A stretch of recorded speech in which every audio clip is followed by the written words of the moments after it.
time called it an act of terror. And this is, again, something that he and President Trump will be talking about. How do they get together to combat ISIS and to deal with the situation in Syria? I want to dig more into what this meeting could mean. Joel Rubin joins us, the former Deputy Assistant Secretary of State from 1997 to 2000, and Nayyera, the former White House Senior Director and State Department spokesperson in the Obama administration, along with my panel, Steve Kornacki and Bill Cohen. Joel, President Trump was just in Europe for the G20. What do you make of him returning so soon? We know that the headlines while he's in Washington really surround so much of the scandals around President Trump and his family. But here he is now in Europe, where he just was, you know, not long ago.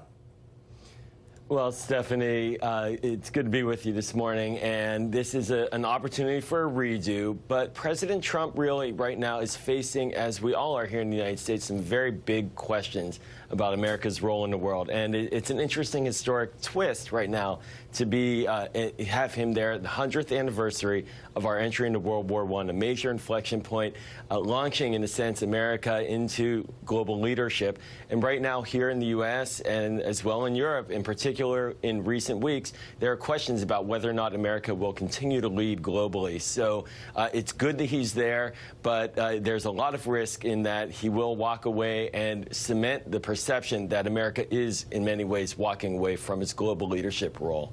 Nayyera, let's talk about the relationship here between President Trump and Macron. How is it different from that of, let's say, Angela Merkel?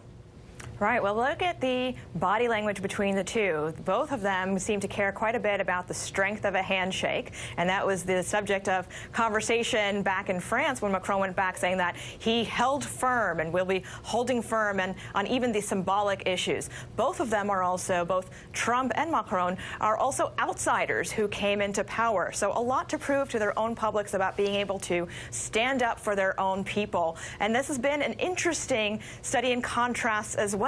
As Hallie did mention about their different temperaments and tones, but these small symbols matter. They are actually also both a study in contrast in how they handled the Russia interference in elections. France had in 2015 had one of their major TV networks hacked by same Russians who hacked the DNC email accounts, and they were also the subject of a heavy influence campaign in the lead up to Macron. But Macron had the benefit of the intelligence community and the conversation here going on in the United States. So it seems like the French public was not swayed by the Russian interference campaign for the Putin-endorsed candidate Marie Le Pen. So this is an interesting study in contrast of how one country rose above the Russian interference and the other country, unfortunately the United States, is still under that dark cloud. It was just reported the president is still at the U.S. ambassador's residence. He has not left yet as the president of France awaits his arrival. Bill Cohen, we love to dissect the body language of the handshake, what it means. Was Macron leaning in for a handshake and then turned the other way? But to the voter out there who is saying the media is focused on the wrong things, those who care about things like national security, could these two gentlemen who are outsiders, who do things in a different way, could they find common ground here? Because many people who went to the polls, whether it's in France or the United States, went because they wanted change. And they got to change presidents. Stephanie, I'm not sure how anybody finds common ground with Donald Trump. I think he's a very hard person to find common ground with, intellectually and politically. However, your point is a good one. They both are outsiders. I mean, Macron was an investment banker, which doesn't make him necessarily an evil person. And, you know, Donald Trump has been dealing with investment bankers his whole life, so he should know how to deal with that a kind of a person. They should be able to find common ground potentially in the world of deals and business dealings.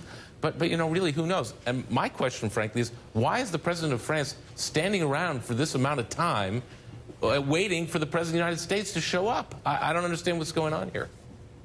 All right, well, we've just learned that the president has just left. Who knows? Maybe President Trump is watching right now and said, oh, gosh, there he is waiting for me. Let me get on the road. We're going to take a quick break, and we'll be back in 2.